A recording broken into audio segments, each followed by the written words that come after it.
Good evening, everyone. I'm Linsey Davis. Thanks so much for streaming with us. We're following breaking news on two fronts tonight. Israel has launched what it is calling a preemptive strike on Iran. This is a look at new video, and we are following that catastrophic plane crash.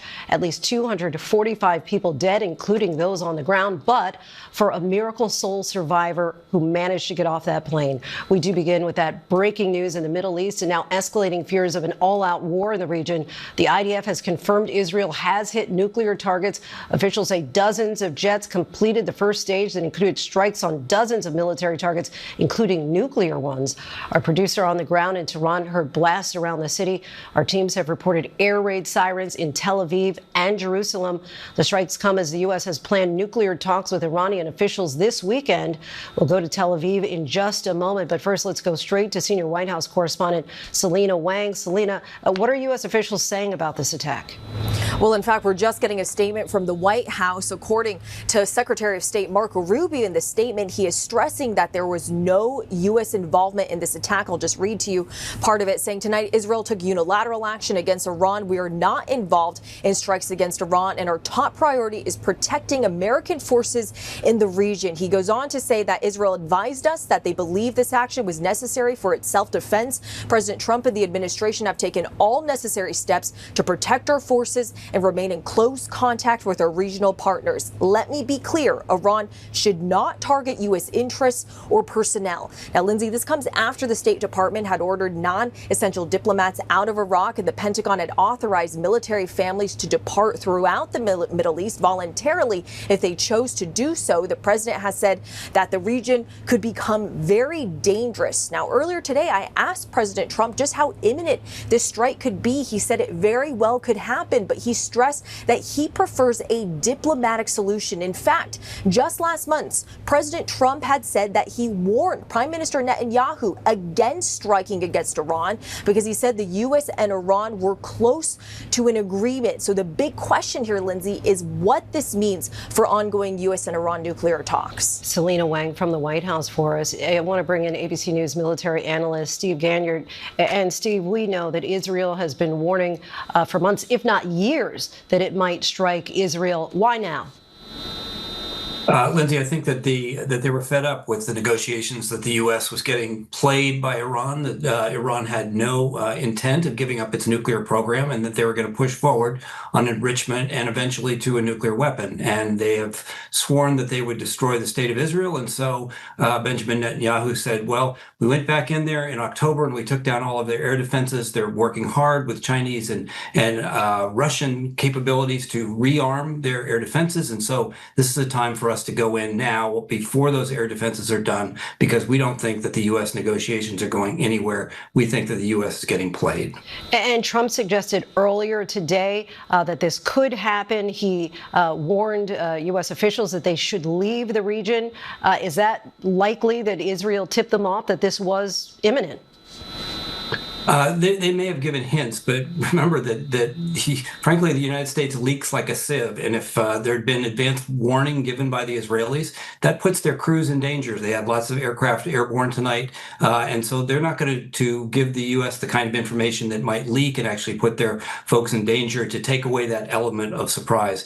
One of the things I think we need to think about, Lindsay, is what's next. So we know that they did hit nuclear sites tonight. We know that they may have gone after some of the leadership. We're seeing pictures from Tehran of various residential areas that may have been hit. But the real response is going to come from Iran with more ballistic missiles, just like we saw, and cruise missiles, just like we saw back in October in those massive barrages. So we can expect here in the hours to come that the Iranians will retaliate, that there will be incoming missiles, both cruise missiles, ballistic missiles, towards Israel. And the real question for Israel right now is, will their air and missile defenses hold up to the same degree that they did last October, where no serious damage was done? They got lucky, and the question is, can they get lucky again? And we will probably find out in the coming hours. Steve Ganyard, we thank you so much. Want to bring in ABC's Marcus Moore, who's in Tel Aviv at this hour. And Marcus, I see that you're no longer in that shelter. What made you feel that it's safe enough to now be out in the open? Well, Linsey, we got the all clear, the announcement that came down on the loudspeakers about 20 minutes after the initial warning for everyone to leave. Then afterwards, they said that thanked everyone for their cooperation and that they could go back about their evening. And just to point out, I mean, it's the middle of the night right now, about 4 o'clock in the morning. And so if you can imagine going to sleep and then hearing the air raid sirens go off, and then if you're in one of these hotels, getting the announcement to go to the shelter. And the same warning went out on cell phones, very similar to when there's a weather emergency, if you will, in the U.S. And there's that very distinct sound coming from the cell phones. Well, that's exactly what went off tonight, and people all across this city and in Jerusalem and really much of Israel went to their shelters. And Linsey, I can tell you it's a very tense time. It has been very tense, obviously, since October 7th, but in particular this week as the temperature really seemed to rise. All of it surrounding the new Iran nuclear talks on a potential new deal and the potential that perhaps they may not be able to reach a deal. And that's what led up to what we saw tonight. We heard from an Israeli military official during a briefing just a few moments ago, Linsey, and he said that they had reached the point of no return.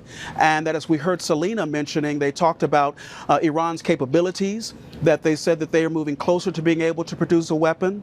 The number they came up with tonight, or that they shared tonight, is that Iran could perhaps have as many as 15 nuclear weapons within days. That is what the Israeli military official said this evening, and that was their claim, and that was the reason why they went about this, what they've described as a preemptive strike on nuclear facilities or on a nuclear facility in Iran, and Linsey, along with military targets as well, including commanders. And so there's every sense that this was a very complex operation and one that is still ongoing tonight, and we'll wait to get an assessment on exactly what type of progress or what type of damage they were able to inflict. But of course, the big question tonight and the big concern is how will Iran respond? And we've seen what happened last year. There were 2 different volleys of missiles and drones being fired last year, one in April, the other in October. And we're talking about hundreds of missiles, and that is a situation where potentially the air defense system here in Israel could potentially be overwhelmed. It wasn't prior to, but that is certainly the concern moving forward, and why everyone is watching to see exactly how Iran responds to tonight's strikes. Certainly the whole world is watching. Marcus, please stay safe. Do want to let our viewers know that Netanyahu has released a pre-recorded video where he said he's not going to let the world's most dangerous regime have the most dangerous weapons. We'll, of course, have more on this developing situation overnight and tomorrow morning on GMA. Now to the horror, grief, and mounting questions after India's deadliest plane crash in decades, and also the miracle, a sole survivor who somehow made it off of that plane alive. A London-bound Boeing 787 Dreamliner crashed into a medical college shortly after taking off from the northwestern Indian city of Ahmedabad. 242 people were on board the plane, 241 of them presumed dead. Several more people on the ground were also killed. What we know about a lone passenger who authorities say walked away, where he was sitting on the plane, and how he managed to get out. ABC's Ian Pannell joins us from Gatwick Airport in London, where that plane was heading. Ian, what can you tell us? Yeah, Linsey, we are at London's Gatwick Airport and south of London. People here reeling, the staff at Gatwick Airport, the families of the victims of this terrible crash, and of course families in India too, as they try to come to terms with what on earth happened here. Tonight, the chilling final moments of flight AI 171. The London-bound Air India jet roaring down the runway. But immediately after takeoff, the plane struggling to climb, appearing to lose engine power, plunging into a residential neighbourhood in Ahmedabad, India, exploding in a massive fireball about 30 seconds after takeoff. Video filmed from a nearby building showing the horror unfolding. The plane, loaded with jet fuel and 242 passengers and crew on board, headed to Gatwick Airport in London. Plumes of thick black smoke billowing from the crash site. Firefighters spraying water on the burning wreckage. The plane slamming into a medical college during lunchtime. You can see the abandoned meals on the tables. Shocking images showing the tail sticking out of a building next to a mangled landing gear. Debris scattered for blocks. At least 246 people killed, including several medical students on the ground, authorities say. And tonight, after police initially said there were no survivors on the plane, Air India making a stunning announcement. One person on board survived. Extraordinary video appears to show the sole survivor, Vishwas Ramesh, limping away minutes after the crash, smoke billowing in the background. He reportedly told local media he doesn't know how he made it out alive. His family here in Britain speaking out tonight, grateful Vishwas survived, but tragically his brother AJ still missing. When he was on the runway, my dad called him and Vishwas said, "Oh, we're going to take off soon." And then literally like 2 minutes later, he video called my dad. As he crashed, he said, "Oh, our plane's crashed." All of that. I don't know where my brother is. I don't see any other passengers. I don't know how I'm alive, how I exited the plane. Vishwas reportedly seated in 11A in the emergency exit row. This is the first ever crash of a Boeing 787 Dreamliner, which has had a perfect flying record since entering service in 2011. Tonight, investigators, including the NTSB, poring over those videos, searching for clues. The 787 is an extraordinarily safe airplane, and so to watch it unable to get airborne raises all sorts of questions. Were both engines operating? Did they lose an engine on takeoff? Or was there something more that caused them to impact the ground just after taking off? Linsey, this is a devastating tragedy that spans continents. The 242 passengers and crew would have landed here at London's Gatwick Airport just a few hours ago. But instead tonight, families of the victims have been given help and support as they mourn their loved ones. Linsey. Ian Panel for us, thank you. For more on today's devastating crash, we're turning to ABC contributor and former pilot John Nance. So good to have you, John. And we just saw those frightening images in Ian's report showing the plane crashing just minutes after takeoff. From what we've seen so far, and I know it's early, what may have gone wrong here? Well, the one thing that we know for a fact is that the aircraft did not have sufficient thrust out of its engines to be able to maintain flight once it got into the air. Something happened, and whether the engines rolled back to zero or whether they were at idle, they weren't producing sufficient thrust. Why? That's the big mystery, because these jets are built to be very carefully designed to not have something happen to the left engine if it happens to the right and vice versa. So this is the starting point that the investigators will be looking at. There's never just one cause, but this is going to be critical. This is the first deadly crash involving a Dreamliner, but the plane's been under scrutiny for years. What have the concerns been? Well, they had trouble getting the airplane into the hands of the airlines, about a 2-year delay, but it didn't have anything to do really with the capabilities of it. It had more to do with supply and the way that Boeing had put this thing together. Once it got in the air, its service has been really superlative, millions and millions of flights, and never a fatal glitch until now. And of course, we remember those horrific crashes involving the Boeing 737 MAX back in 2018 and 2019. Does this spell more trouble for Boeing? I don't believe it will. Now, I have to say as a caution, if there's something here that is indigenous to the airplane that contributed to the loss of the thrust, then maybe it will have an impact. But I don't think at this point in time that that's going to be the situation. And we will find out, because the cockpit voice recorder and the flight data recorder, if they have not already been removed from that tail, they will be.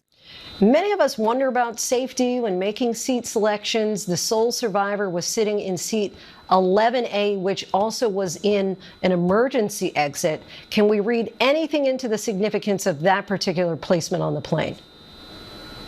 You know, it's been a legitimate question for decades, and we've never been able to come up with an answer that had any consistency at all, partially because there's so few crashes, thank goodness, but also because it really depends on the pattern of the impact and what happens during those critical seconds that everybody is decelerating. In this particular case, I think you probably could use the word miracle of getting that fellow out.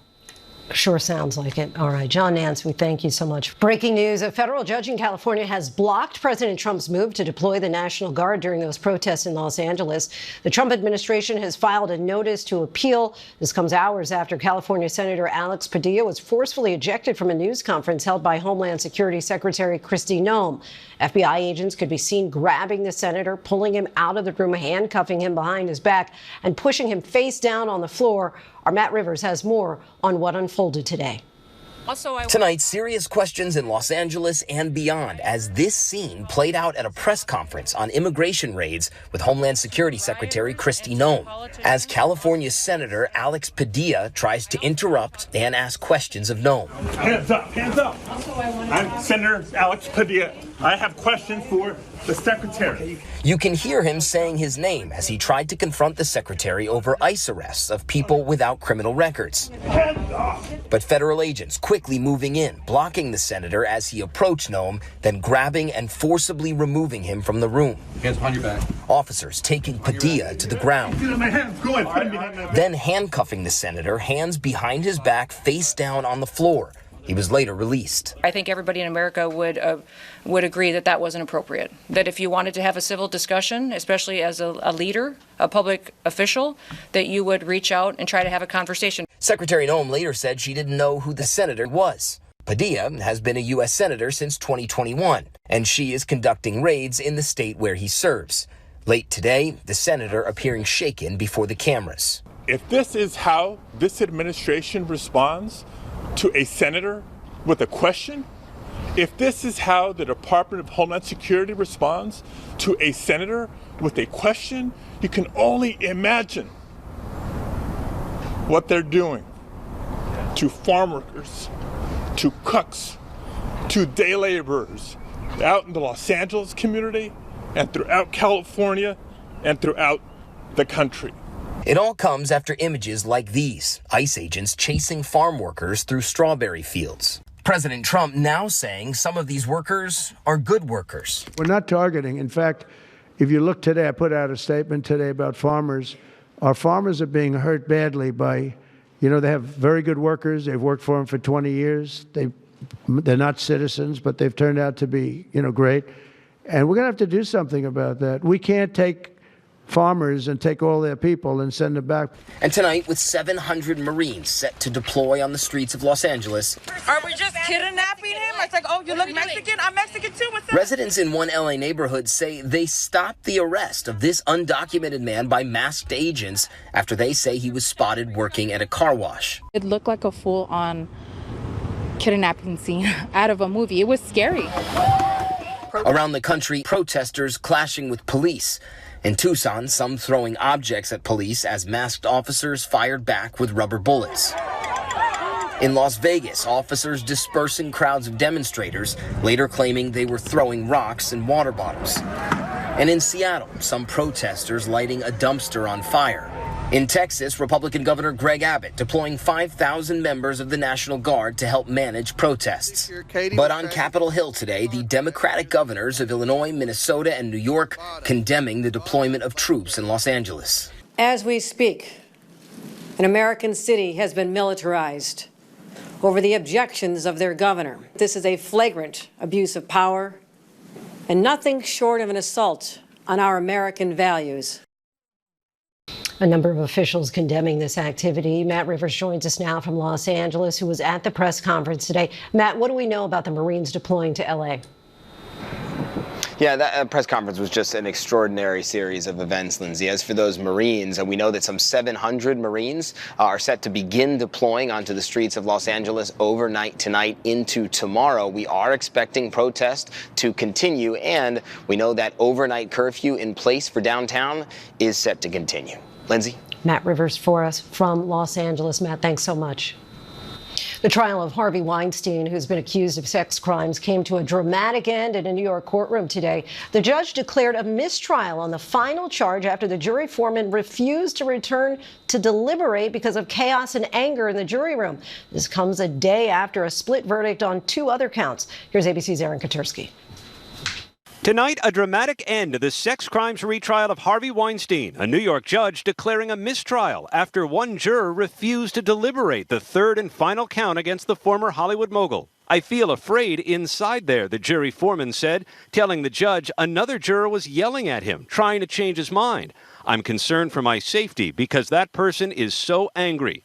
But another juror downplayed the discord. It was overblown, to be honest with you. No one was threatening out. It was overblown. The jury managed 2 unanimous verdicts on Wednesday, convicting Weinstein of sexually assaulting production assistant Mimi Haley and acquitting him of sexually assaulting model Kaya Sokolow. But today, when the jury returned to decide the third count, accusing Weinstein of raping aspiring actress Jessica Mann, the foreman would not enter the room, telling the judge, "No, I'm sorry." Tonight, prosecutors pledged to retry Weinstein on the rape charge.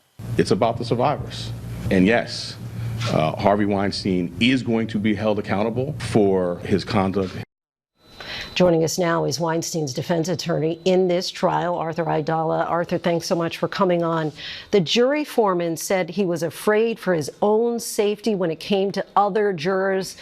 I know you've been doing this a long time. Ever seen anything like that? No. And, hindsight is 20/20. And he described the elements of a crime that took place against him in the deliberating room, the crime of menacing, when somebody confronts you and threatens you with physical injury, which is basically what he was describing. And in retrospect, I mean, I already told the judge, you should call 911, Your Honor, because a crime is taking place in the deliberating room. I probably, in the active theater, should have just put my phone on speaker and dialed 911 and said, there's a guy here who's complaining of a crime.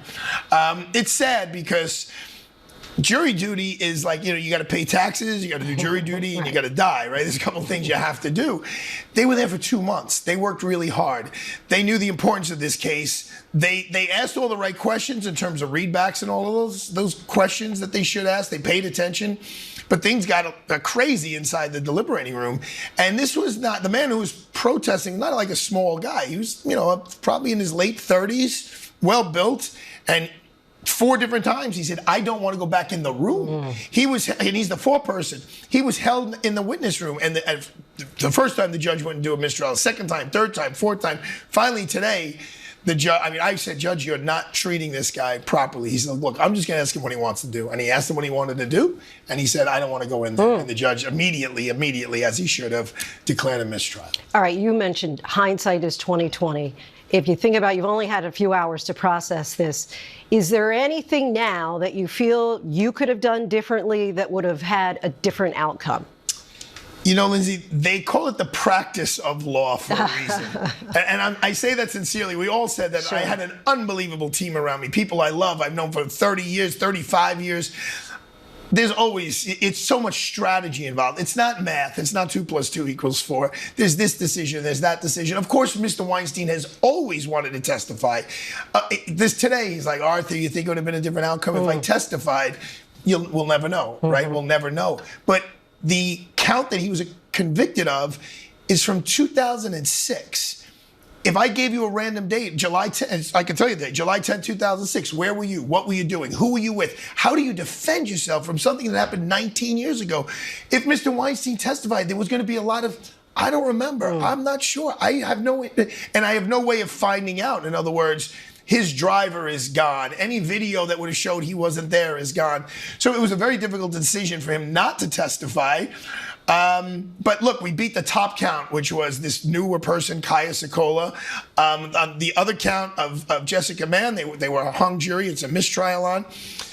What happened today, and you showed the guys a little clip of it, jurors have complained to us, 3 in particular, and we're looking for the 4th, that they wanted to say not guilty, and that they were pressured, and that outside information was brought into the Weinstein jury room. They were talking about the P. Diddy case and comparing Weinstein to P. Diddy. That's absolutely not supposed to happen. And I think these jurors are going to come forward and tell the judge, we were considering evidence in our deliberations that you did not allow in the trial, and that means there should be a mistrial on the count he was convicted on, and we're going to fight very hard for that. You mentioned that he was wondering, should I have testified or not? But what was Weinstein's reaction to this split verdict? Linsey, for the defense team, the lawyers, it's been such an emotional roller coaster. You know, right after the jury, after you give your summation, your ego takes over. And you're like, oh, we should win, right? Because I was so great. And then the prosecutor does their summation. You're like, oh, boy, we're in big trouble. And then the judge charges the jury. And then you wait for these notes. We want to hear this testimony. We want to hear that testimony. We want to hear this law. And you go, no, that's good. No, that's not good. No, that's good. No, that's not good. He's 73. He's in a wheelchair. He's got heart problems, back problems. He's got cancer. Today, more than any other day, he seemed exhausted. Luckily, we've been able to keep him at Bellevue Hospital in the correction facility, which made a huge difference over the last 2 months that he was there to get the medicine that he needed and the doctor care that he needed, because he's a sick man. But yesterday, he was in shock a little bit. And I said to him, I said, Harvey, you were sentenced to 23 years ago. Now maybe you're looking, after this sentencing, even if it goes forward, maybe 23 months. Because if he's been found not guilty of major crimes. So he's trying to wrap his brain around that. But Linsey, it's all about his kids. He's only alive because of his children. And I say that sincerely. All he was telling me before the verdict, Arthur, I have to see Dash. Dash is his son. I have to see Dash again. My son needs me. He's a teenager. He needs his dad. So we're going to just keep fighting for him. But altogether, between California and New York, I believe a total of 18 or 19 women testified against him in one shape, one form or another. And he's one woman now who he's convicted of here in New York. Maybe Harvey Weinstein should not have been the poster boy for Me Too. Arthur Aidala, thank you so much for coming on. Really appreciate you taking the time. Coming up, after the deadly plane crash in India, we're taking a closer look at flying safety here in the U.S. by the numbers. And later, the latest on that cyber attack that's leaving many grocery store shelves and pharmacies running low. Following today's devastating plane crash in India, we're looking at Boeing's safety record and the safety of flying in the U.S. by the numbers. The Boeing 787 Dreamliner was launched in 2011, and today there are more than 1,100 Dreamliners in service, with more than 480,000 passengers flying on a Dreamliner every day, according to Boeing. This is the model's first deadly crash. The two major crashes involving Boeing planes were on the 737 MAX model. In the U.S., there are 45,000 flights a day carrying 2.9 million passengers, according to the FAA. Since 1970, the U.S. has seen 87 fatal crashes involving commercial airplanes with at least 10 people on board. However, such incidents have become increasingly rare. Most recently, 67 people were killed in the American Eagle crash in Washington, D.C. this past January. Before that, 2009 was the last commercial plane crash in the U.S. with no survivors. 45 people died when a Colgan Air flight crashed in Buffalo, New York. And just today, a JetBlue flight rolled into the grass after landing in Boston. Fortunately, no one was hurt. Coming up, military families say their homes are making them sick, but the power lies with private contractors and not the U.S. military. In tonight's Prime Focus, we investigate the claims of mold in military housing. Do you believe this house is making you and your family sick? Yes. I feel better when I go away. And I've had my doctor ask me several times, when are you moving? And a group of female athletes is appealing a landmark NCAA settlement that provided back pay for former college athletes. What they say is unfair.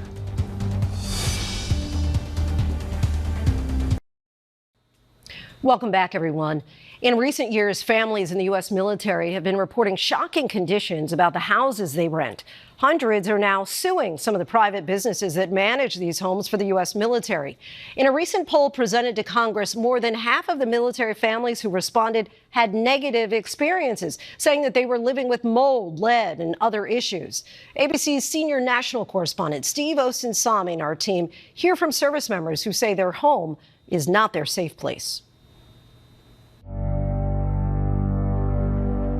Our houses are not our safe place in military housing. We were told there was no mold in our house. We were told there was no lead. We were told there was no asbestos. And they lied. This was supposed to be my best assignment. Our home was supposed to be an oasis. It was not that. Do you believe this house is making you and your family sick? Yes. I feel better when I go away. And I've had my doctor ask me several times, when are you moving? This is supposed to be a benefit to military service members, and it has turned into a nightmare. A nightmare. That's how these military wives are describing the living conditions that the U.S. Armed Forces provides them. So here they are on a Wednesday afternoon, spending money they don't really have, traveling to Washington, begging for what they say America owes them all. We're here for our children, for our military. You know, we're all mothers first. Yeah. From one lawmaker's office to another, 24-year-old Jackie Tallarico carries a binder full of pictures from her military home in Key West, Florida, showing what she says are the deplorable and harmful conditions. Nosebleeds, vomiting spells. Right now, our families are being poisoned. The meetings didn't always go well. That was the first meeting that I think was a negative reaction. You have to head back to 1996 to understand how this is happening, when Congress voted to get the U.S. military out of the housing business, approving the Military Housing Privatization Initiative. With that decision, the government gave about 14 private companies full ownership of more than 200,000 military homes, making them landlords for more than 700,000 family members stationed across the world. The thinking then was that the armed forces needed to focus on wars and jets, for example, and that the housing companies could do a better job of repairing roofs and broken toilets. But most of the housing was already in terrible shape and was going to cost as much as $20 billion to repair. So these private businesses would only agree to take the deal if the government awarded them super long contracts that stretched for 50 years. And in those contracts is fine print that matters a whole lot today. The U.S. military became the minority members in the deals, which means they couldn't overrule the housing companies when it comes to how these homes are managed and maintained. At that point, the military was powerless to police their partner. And by and large, they just allowed the housing companies to do whatever the housing companies said was right. This is what our home inspector found, mold in this wall. Antoinette Reeder says that on some nights she has trouble breathing inside her own home. These were in each of our bedrooms. It's bad. And has reported all of this to her husband's leadership at their Navy base in San Diego.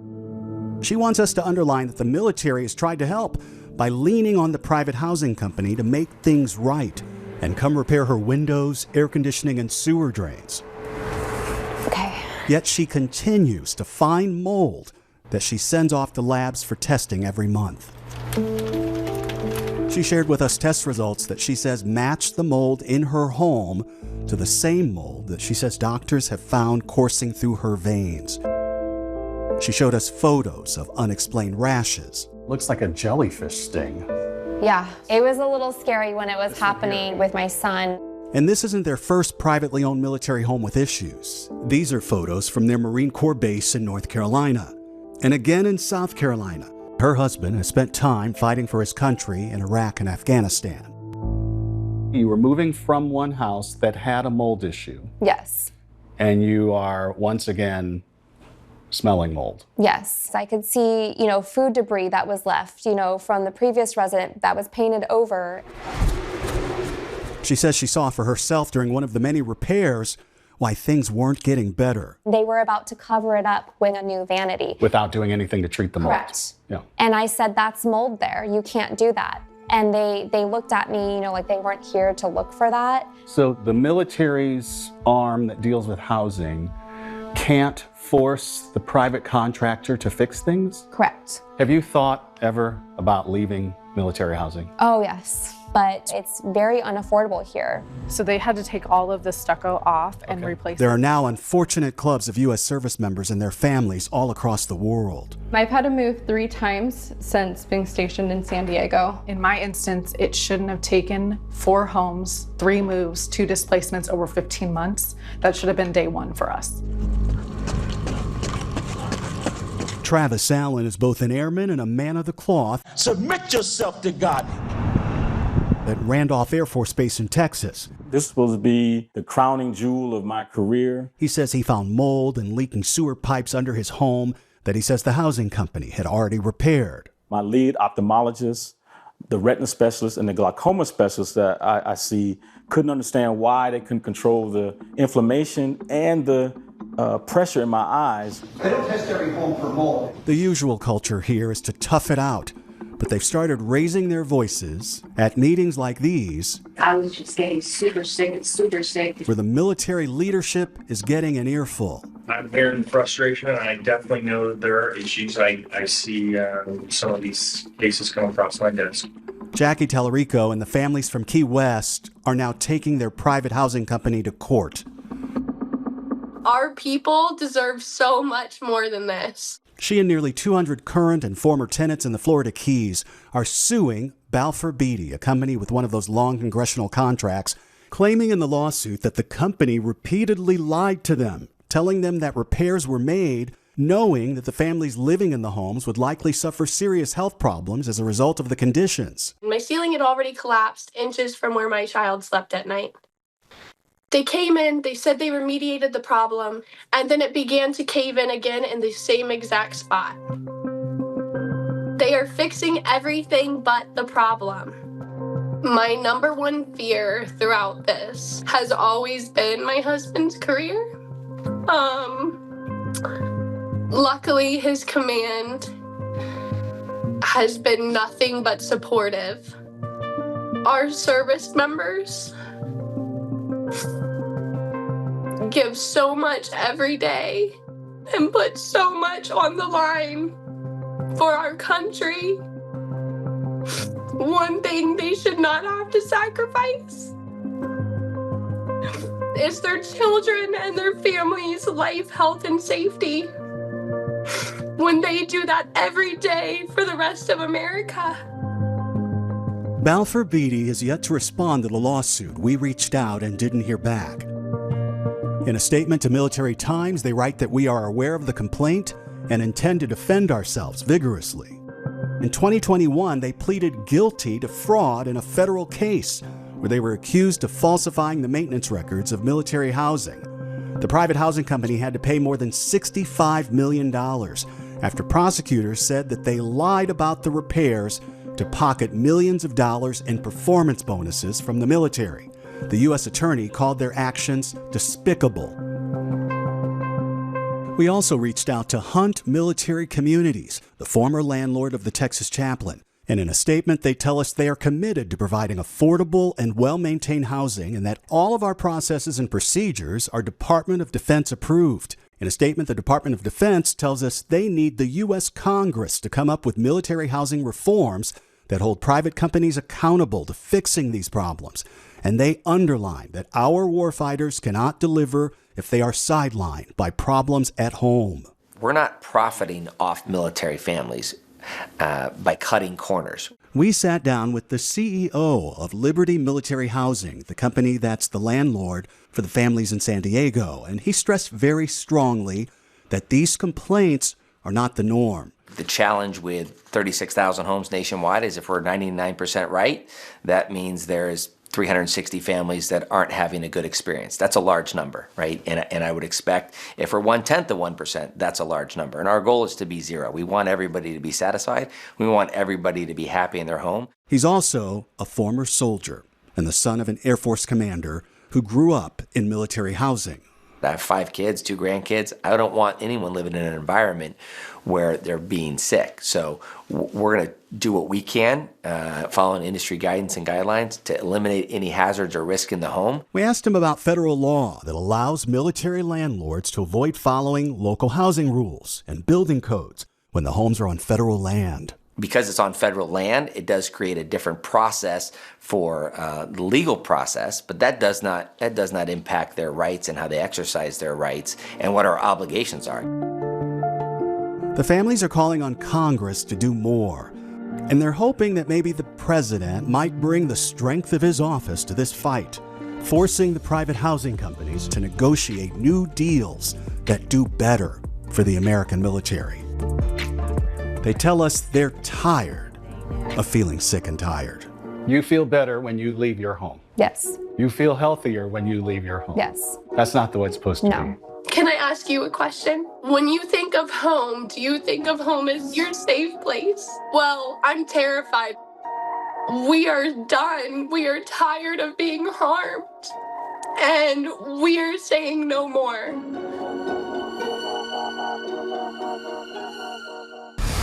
Coming up, he's played doctors on screen, and now he's standing beside them. How the Pitt actor Noah Wyle is advocating for frontline workers on Capitol Hill. And the Grammys, they're making some noise. The country music category controversy coming up.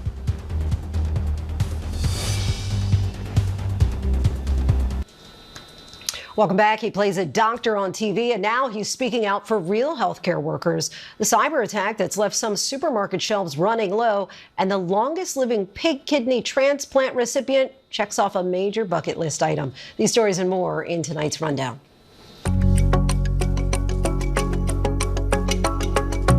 A jury found Lori Daybell guilty on charges of conspiracy to commit the first-degree murder of her former nephew-in-law, who was shot in October 2019.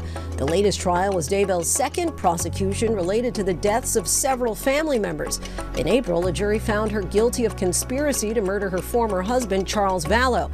Daybell represented herself without an attorney throughout the trial. Actor Noah Wyle has been playing a doctor on TV for the better part of 3 decades, and this week he's been making the rounds on Capitol Hill to advocate for policies that support frontline healthcare workers. Today, Wyle joined a panel of healthcare workers speaking to members of Congress. He described the unique mental health challenges medical workers face. I've been contacted by hundreds and hundreds of physicians who watched those episodes and said, "Thank you, F you. I think I needed some help." And it's available, and you're not alone, is what I would say. 8 female athletes are appealing the landmark NCAA settlement that was reached on Friday. They claim the agreement, which provides $2.8 billion in back pay to former college athletes, violates Title IX laws. Under the settlement, beginning next month, athletes would start to get part of the revenue their colleges make, and they would also get back pay for lost name, image, and likeness opportunities. The women argue in the appeal the back pay payments favor male athletes and claim that the funds are being unfairly distributed. The back payments will now be delayed while the appeal plays out. The TSA has approved Apple's digital passport feature for domestic flights. The digital ID feature will be added to the upcoming iOS 26, set to be released in the fall. The TSA advises travelers to still bring a physical copy of their passport for international flights. The best part? The Apple Wallet digital ID is Real ID compliant, according to the TSA. A major cyber attack on one of the largest U.S. grocery distributors is causing disruptions and leading to near-empty shelves at some grocery stores and pharmacies. United Natural Foods was forced to shut down ordering and shipping systems for more than 30,000 stores. The company is the primary food distributor for Whole Foods and other major grocery and pharmacy chains. The company said it's cooperating with the FBI to investigate the cyber attack. We're about to step out on Fenway grass and throw a ball. You're kidding me?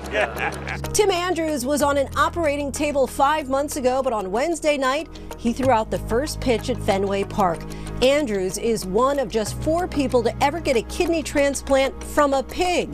The doctors who performed the operation and led him through the recovery process took the mound alongside Andrews. They said they never thought he would recover so quickly. Andrews said next year he's going to throw a big party and then go to Europe. In a time when we are seeing the country genre evolve, the Grammy Awards have announced a new category, Best Traditional Country Album. The Best Country Album category has now been renamed Best Contemporary Country Album. New categories come as submitted proposals and are then voted on by the Academy's Board of Trustees. Best Traditional Country Album is the only new music category for the 68th Annual Grammy Awards in 2026. So what brought this change on? To dig more into this, we're joined now by Variety's executive editor of music, Jem Aswad. Jem, thank you so much for being here. And let's start with the why of all of this. The timing of this is important. Beyonce won the Best Country Album Award for Cowboy Carter this year, some within the genre, not exactly celebrating that win. Why do you think that the Recording Academy is breaking the country category into 2? Is this a direct result of Beyonce? I think that is a fair thing to say, but what it really was the catalyst for a sort of evolving, I wouldn't call it a problem, but it's the evolution of country music. Ever since streaming kicked in 10 or so years ago, the boundaries between musical genres have gotten a lot more fluid. So you've got all this hip hop influence in country, as strange as that may sound to some.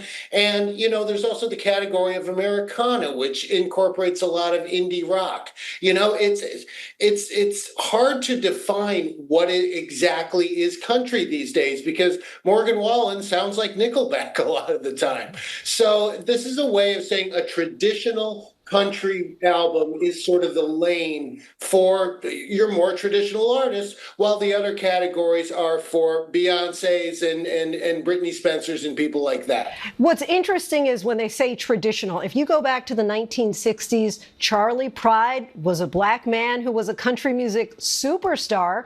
Of course, now we're seeing more black artists in recent times rise to the top of the country charts. Do you think that this could be discouraging to artists who are breaking barriers? I don't think so. I think what's going to happen is if somebody wants to make a straight up country album, race and gender, because females are pretty discriminated against, I'll say, in the country music genre, will matter to the extent that they do now, which is a fair amount, quite frankly. Are there any concerns that this could box in any artists experimenting with new sounds, whether it's country artists who are branching out or other artists trying their hand in the genre, like a Post Malone and Lana Del Rey? Well, you've got two. I mean, that's actually a good example to bring up, because Post Malone played the Nashville country game. He worked with established Nashville songwriters and producers. He went down there and shook every hand and kissed every baby in sight, and Nashville fell in love with him. Beyonce did not do that. And Lana Del Rey really didn't either, and she has already backed off calling her album a country record, even though it may be, you know. So do you agree with this decision then? I think it's a good way. Look, I always say the Recording Academy and the Grammys, they're sort of like the Vatican. They have to represent the consensus, the middle. So they've been very good, especially in the last 10, 12 years or so, about updating things as they need to, keeping up with changes in music, and trying to be fair to all of their membership, which has grown and diversified and upgraded considerably, especially in the last 5 years. So I think they're just dealing with it in the most even-handed way that they probably can. So I think they do a very good job of working down the middle. Jem Aswad, we thank you so much for your insight. Really appreciate you coming on the show. Thank you. That's our show for this hour. I'm Linsey Davis. Be sure to stay tuned to ABC News Live for more context and analysis of the day's top stories. Thanks so much for streaming with us.